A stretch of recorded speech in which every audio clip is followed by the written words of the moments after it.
الحمد لله رب العالمين. الحمد لله على نعمة الإسلام وكفى بها من نعمة. ثم الصلاة والسلام على المبعوث رحمة للعالمين محمد بن عبد الله وعلى آله وأصحابه ومن تبعهم بإحسان إلى يوم الدين. يا أيها الذين آمنوا اتقوا الله حق تقاته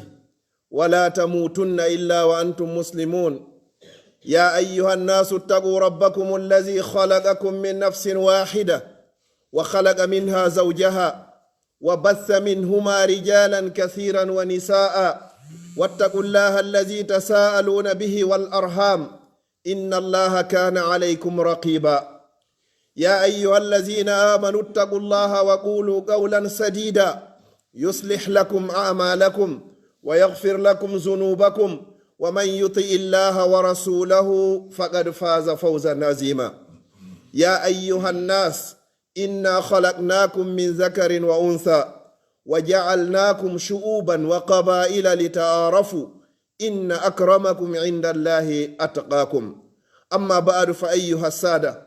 أوصي نفسي وإياكم أولا وأخيرا بتقوى الله عز وجل، فإن تقوى الله عز وجل هي خير زاد يتزود به العبد للقاء ربه يوم القيامة. يقول الشاعر الحكيم: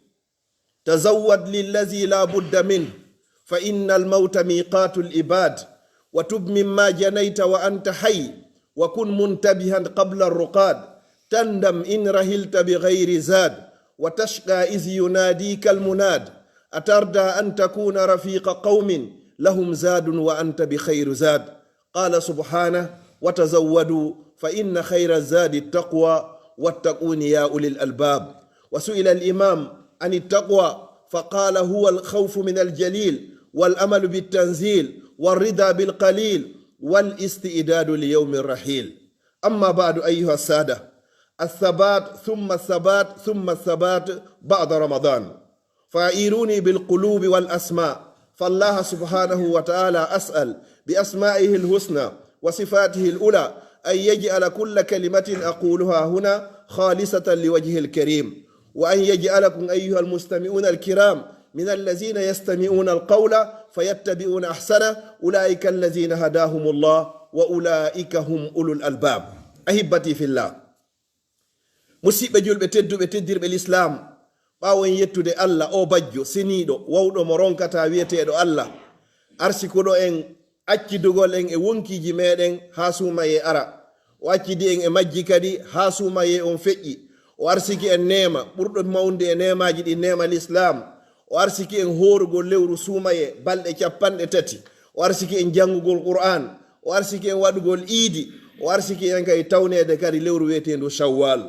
ɓaawo ngal diwal ɗo fof feƴƴude e weltano subhanahu wa ta'ala, o arsikuno en ɗum ɗo. No woodi woɓɓe feƴƴinnoɓe ado Suumayee e nder balɗe, no woodi fuɗɗiɓe Suumayee ɓe timminaari, no woodi kadi woɓɓe Suumayee feƴƴi tun Allah subhanahu wa ta'ala on ƴettitiɓe. En mi yetti Allah subhanahu wa ta'ala o nema mo nemini en ɗo tawrede lewru Suumayee, waɗa dewe kadi ɗe Allah subhanahu wa ta'ala yiɗi yarli e nder lewru Suumayee. Yo Allah taw hara o jaɓani en, o rinɗini en enen e mawɓe meɗen e ɓeygureji meɗen e dendagal julɓe ɓen foppo e natugol yiite jahannam. Innahu waliyu zalika wal qadiru alay. Amin amin amin. Musidɓe julɓe tedduɓe, karamo koɓe feƴƴuɓe salafu sali ko lebbi 6 hara hiɓe torade Allah. Yo Allah tawnuɓe Suumayee lebbi 6. lebbi 6 kadi hara ɓe torade Allah subhanahu wa ta'ala on si Suumayee on feƴƴi hara ɓe yo Allah jaɓanɓe dewe ko ɓe waɗi kon.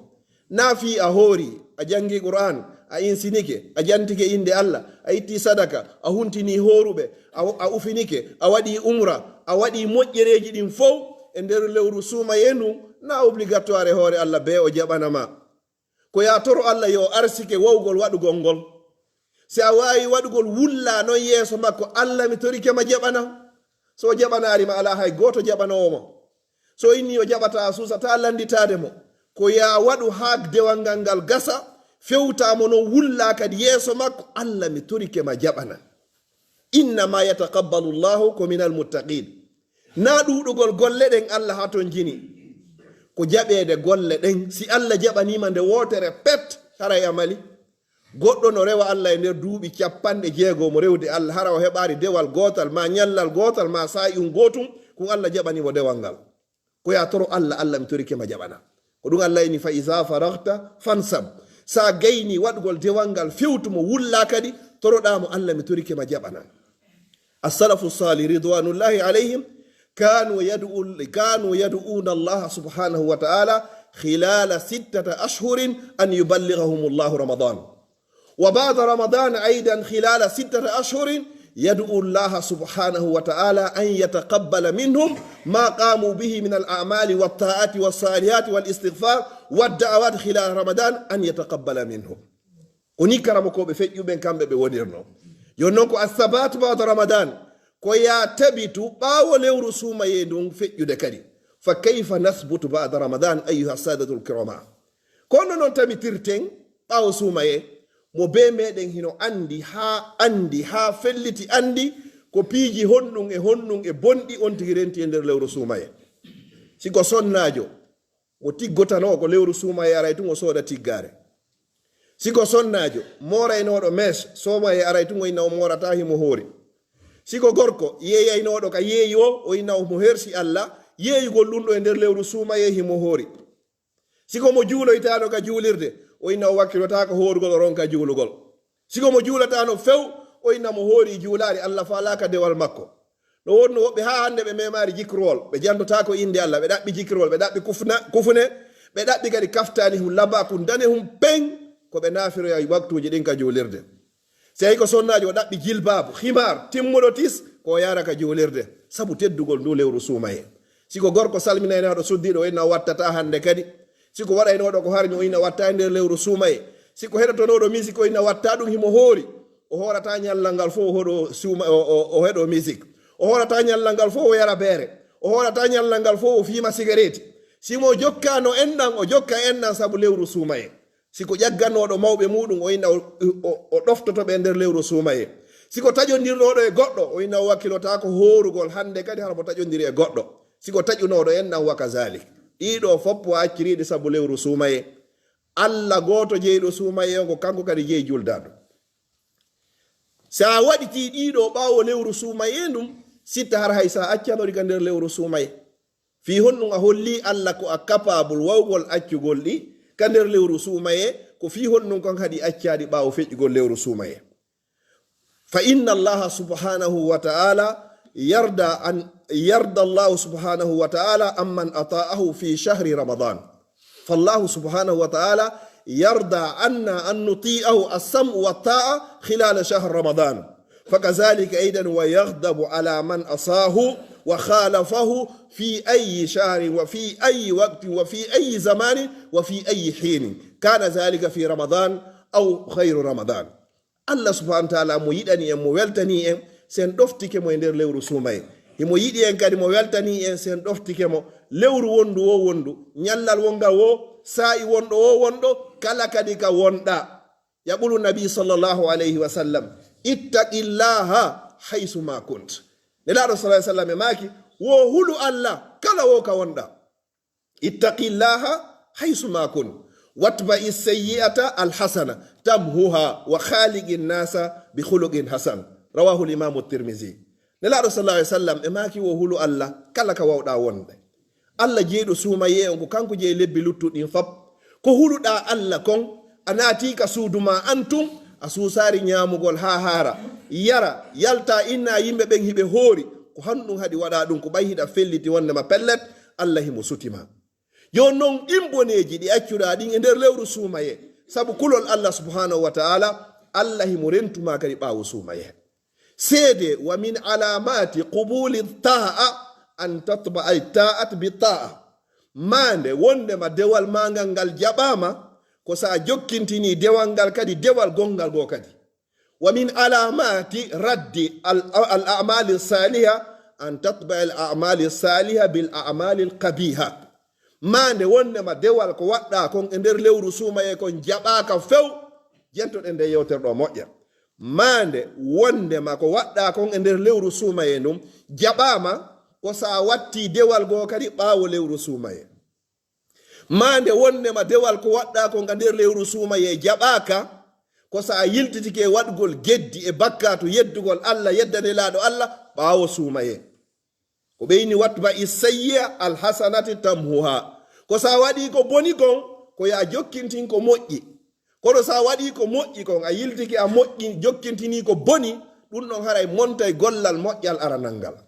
ittaqillaha haysu ma kunt watba isayyi'ati alhasana tamhuha wa khaliqi nnasa bi khuluqin hasan wa yaghdabu ala man asahu wa khalafahu fi ayi waqtin wa hin qala subhanahu wa ta'ala wa man ya'si llaha wa rasulahu wa yata'adda hududahu yudkhilhu naran khalidan fiha wa lahu azabun muhin wo kala o yedduɗo Allah o yeddine laaɗo Allah Allah o yawti keeri ɗin joni Suumayee yehi men hettike haray fetji ɗin waɗama o ñande julde ñande Allah jonnitata mo be joddi muɗum ɗin a goori lewru ndun fof Allah no récompense dema hande ko cérémonie on hande kadi fermeture on an ko neññande organisata piiji ɗin fof fiino Allah yeddire emba gollal bongal waɗi ɗo honno kono wiyoyta Allah a wakkilike a jogi tige gite ma a jogi tige hunduko ma a jogi tige juuɗe ma a jogi tige awra ma a jogi tige ɓandu ma num fop a yeddari Allah e nder balɗe capantati e nder ñallal gotal haɓɓitota a rattrapoto a hettitay ko ɗoftiɗa Allah kon fop e ɗeɗa yeddari mo ko yeddaynoɗamo kon fof e nder balɗe capantati inna mi yedday ɗum noon Allah e nder ñallal gotal ko ɗum woni yalande yiiti fa subhanallah fa ya husran emba ɗum ɗo woni perdi honno emba jaka haysi a horano a ƴetti ko horɗa kon foppo a monti musidɓe julɓe tedduɓe a accitiri moragol mes ma morugol mes sabu teddugol lewru Suumayee wata yiltito e ngal gollal ko hombo e meɗen yiɗi waɗayɓe ɗum morotoɓe ma morayɓe ma moroytoɓe ma yoɓayɓe cogguyo moor hara ñande mayɗa ko ɗum accuɗa ɓawo ma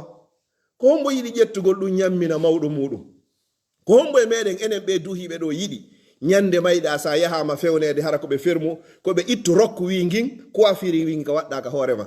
hara hay surroɓe hay lootayɓe maɓe no hersi Allah subhanahu wa ta'ala lootugol mo hara ko sifa on coiffure ɗo woni e hoorema ko moye meɗen yiɗi ɗum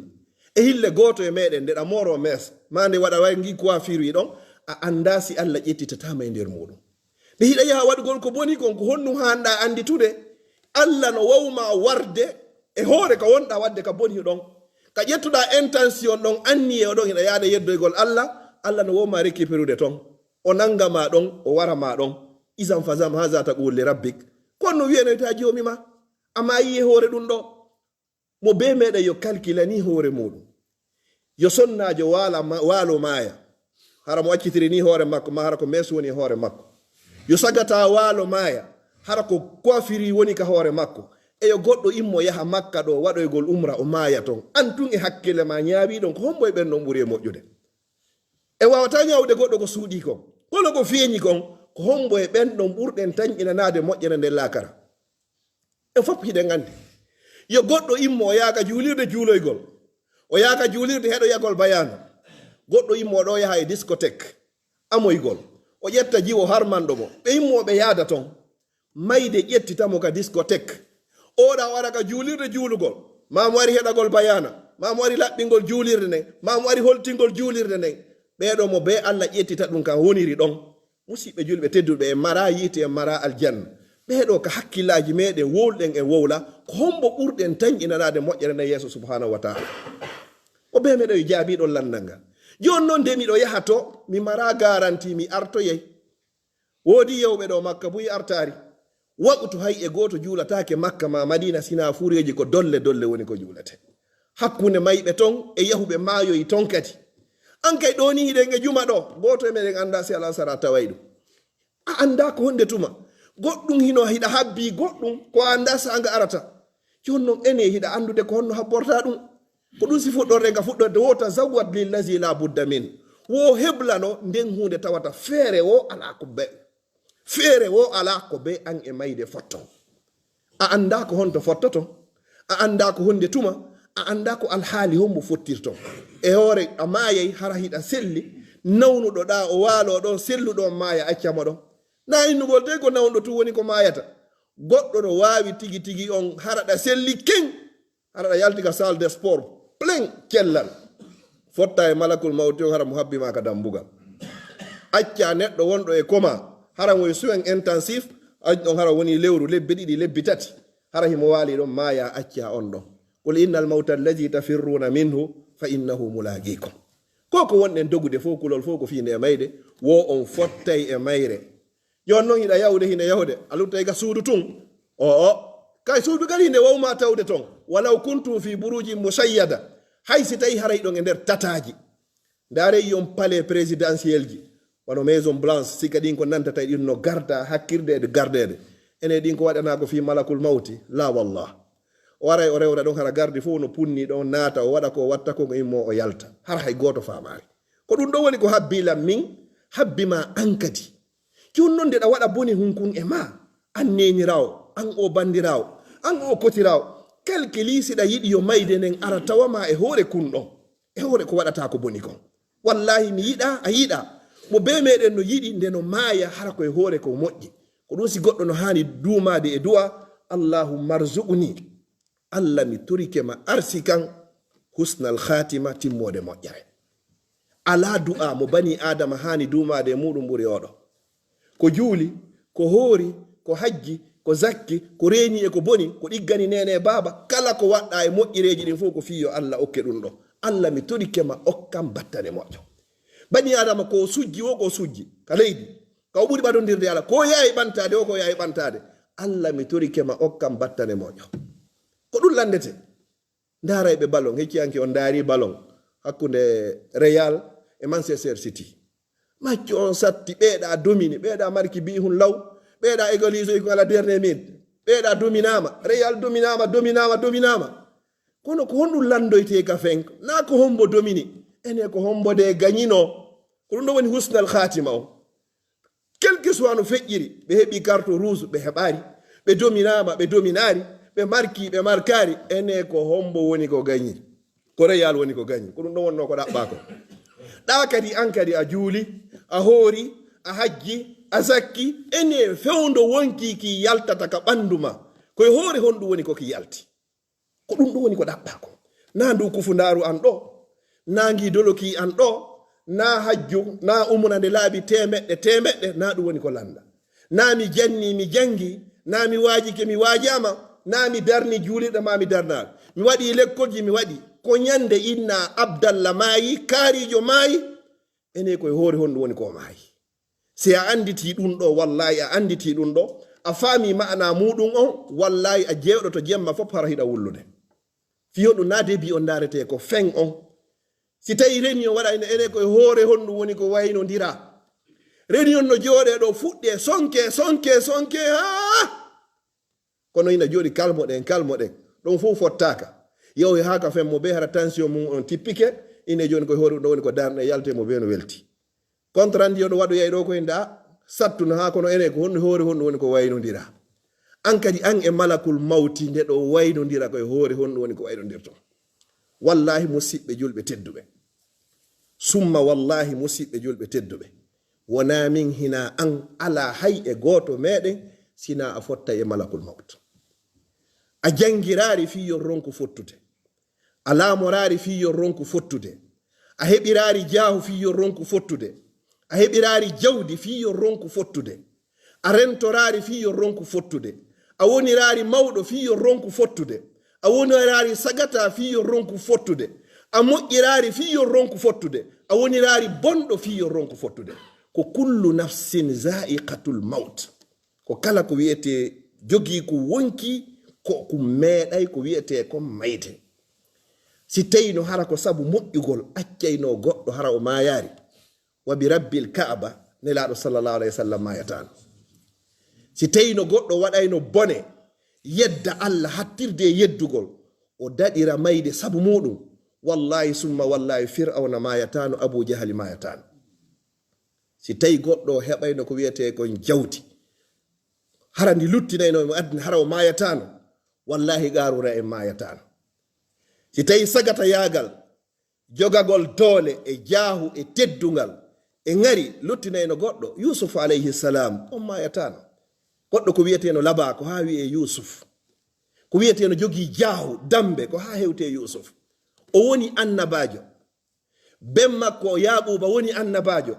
soro makko woni annabajo annabi ishaqa mama soro makko woni annabajo woni jaatigijo Allah kono wallahi ɓe fof maɓɓe ɓe meeɗino mayde ɓe yahino jaahu e teddungal e dambe luttinta jawdi luttinta laamu luttinta ala hay e hunde ko woni ko luttinta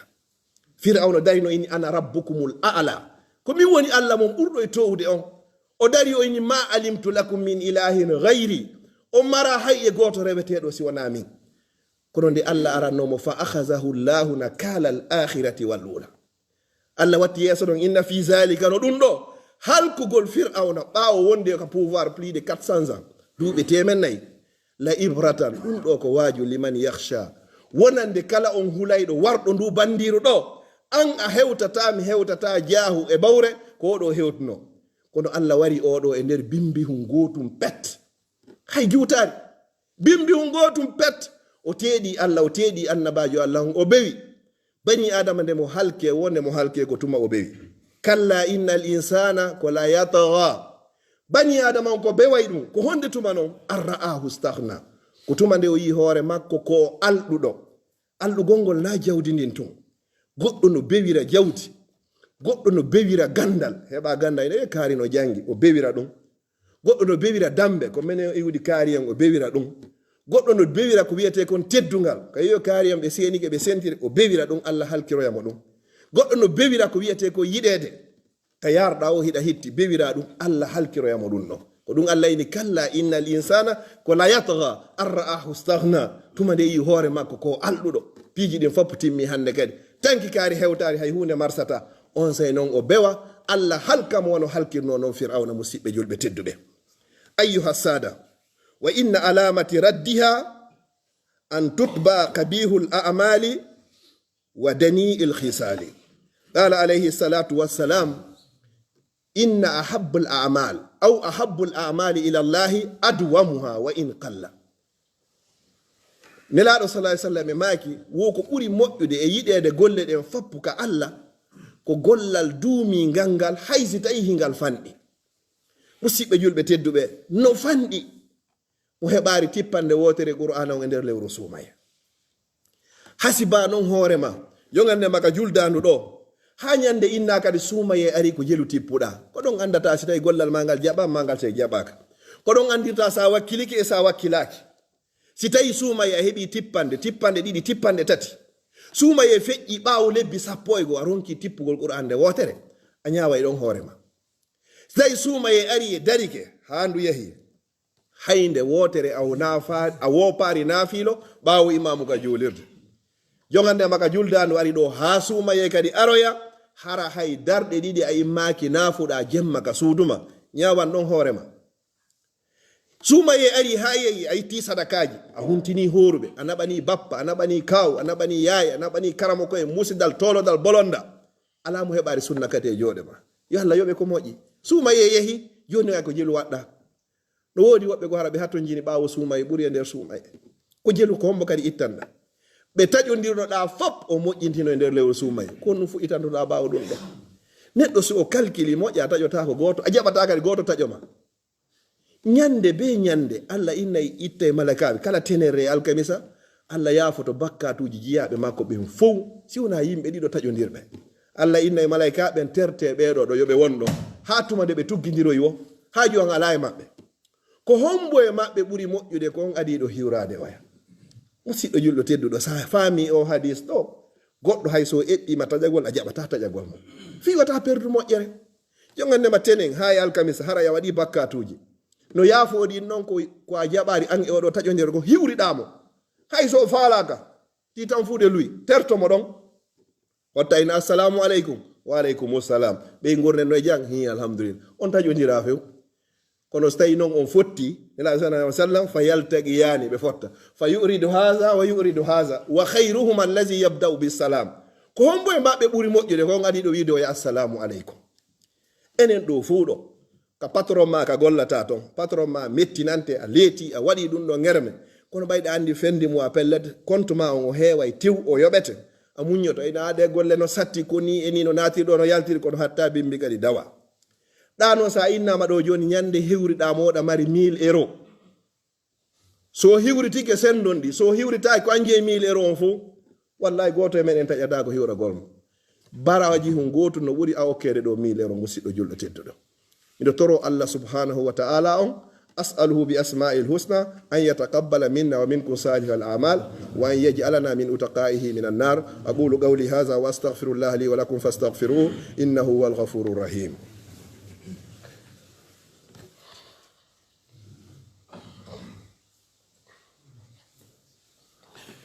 الحمد لله وكفى ثم الصلاة والسلام على من لا نبي بعده الحمد لله على نعمة الإسلام وكفى بها من نعمة ثم الصلاة والسلام على المبعوث رحمة للعالمين محمد بن عبد الله وعلى آله وأصحابه ومن تبعهم بإحسان إلى يوم لا مرد له من الله أما بعد أيها السادة وقد قيل ذنب واحد بعد توبة أقبح من 70 قبلها على الفئال ذنب واحد بعد التوبة أقبح عند الله من 70 ذنوب قبلها قبل التوبة وقد قيل هكذا قال العلماء musidɓe julɓe tedduɓe ɓaawo yettude allah laawol ɗiɗaɓol kami darnirta yewtere anden ɗon moƴƴuɓe feƴƴuɓen ɓe wi'i wo bakkatu hun gootum na dey ɗiɗoy naatatoy gootum pet ko goɗɗo waɗata ɓaawo o tuubude ni en fof en tuubuno ka Suumayee mo be men accituno piiji buy ɗuyti programme ji muɗum fof fi waɗgol dewal e nder lewru Suumayee li anna shahr ramadan shahru tijarati ma Allah ko solde on non wonon bakkatu hun gootum ko waɗata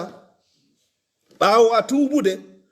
wo Allah hino añi kum ɓuri bakkatuji 90 ɗi wonnoɗa wadde ado a tuubude bakkatu hun gootum ko goɗɗo waɗi ɓaawo o tuubande Allah hino hulɓini ka Allah hino mawni ka Allah Allah hino añi ɓuri bakkatuji 7 ɗi wonnoɗa e wadde ko adi a tuubude bi ma'ana en fof meɗen en tuubino e nder lewru Suumayee yo Allah jaɓange jonno sa yiltitiki e gootum pet kun accunoɗa sabu teddugol lewru Suumayee kun hino mawni ka Allah ɓuri 90 ɗi waɗaynoɗa ado ɗum ɗon jonno sa yiltitiki e ɗiɗoy e tatoy e nayi gootum be ko 90 sa heɓi ɗon tatoy watta koye ɓaawo Suumayee sa heɓi nayoy watta koye ɓaawo Suumayee kon ɗum wiyoyta Allah ɗo e Suumayee arde gooto e meɗen mara garanti Suumayee arowo tawete si Suumayee feƴƴi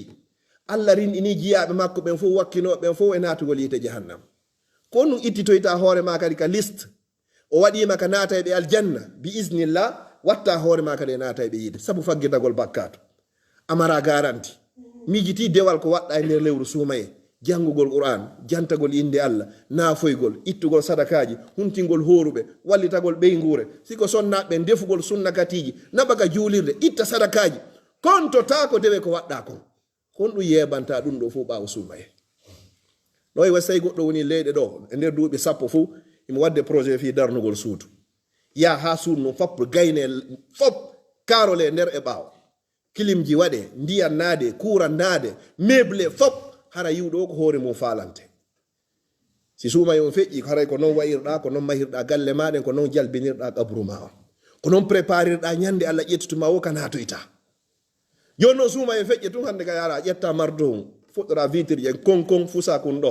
aray ne watte ngal vitre wal ɗo yaɗa konkon fusa karore wotere sanse nde ɗo yaɗa konkon fusa ampul hu goto ko non fusirta aroy na son wattino kun ɗo haray labam ko non yaha ha ñande go hara suudu hande kandi hoɗotako ko ni goɗɗo yeybirta gollal ngal o waɗi ngal nder lewru Suumayee ɓaawo Suumayee mi toriki Allah noon yo Allah dandan اللهم لا تفرق هذا الجمع المبارك إلا بذنب مغفور وسعي مشكور وعمل متقبل مبرور اللهم اجعل جمعنا هذا جمعا مرحوما وتفرقنا من بعد تفرقا معصوما اللهم لا تجعل فينا ولا معنا ولا من بيننا شقيا ولا مطرودا ولا محروما اللهم ألف بين قلوبنا وأصلح ذات بيننا واهدنا سبل السلام وجنبنا الفواحش ما ظهر منا وما بطن واجعلنا من الراشدين اللهم اجعل لنا من كل هم فرجا ومن كل ضيق مخرجا ومن كل بلاء عافية كلا نون يا الله ديكمو kala fati ɓen fof yo Allah yaafoɓe mi toriki Allah marɓe andeji ɓen fof yo Allah ittanɓe kala jogiiɗo ande yo Allah ittanmo kala nawnuɗo ma nawniraɗo yo Allah sellinanmo marɓe ɓen fopp yo Allah ɓeydamɓe ɓe jogaki ɓen fopp yo Allah on okkorɓe marɓe kaydiji ɓe yo Allah on nafirɓe ɓe jogaki ɓe yo Allah on okkorɓe lumbuɓe yo Allah moƴƴinanɓe wonɓe laayiɓe kadi yo Allah on lumbinɓe leydi meɗen ndi yo Allah moƴƴinan en ndi yo Allah okkore lamɓe fewɓe nunɗuɓe huuloɓe Allah yiɗɓe lagge yiɗi ɓiɓɓe laggine mi toriki Allah no moɓorɗen yo moɓinori ka aljanna makko wonde yaafede mi toriki Allah subhanahu wa ta'ala yo Allah jaɓan e dewe meɗen yo Allah taw en foppe rinɗinama e natugol yiite jahannam toriki Allah yo Allah tawnu en suumayeji hewɗe yo Allah yaafo mawɓe men fatiɓe fo dendagal fatiɓe mi toriki Allah subhanahu wa ta'ala yo Allah wurno en koyen julɓe yo Allah ƴettito en hara koyen gomɗinɓe rabbana atina fi dunia hasana wa fil akhirati hasana wa qina azaban nar wa sallallahu wa sallam ala nabiyina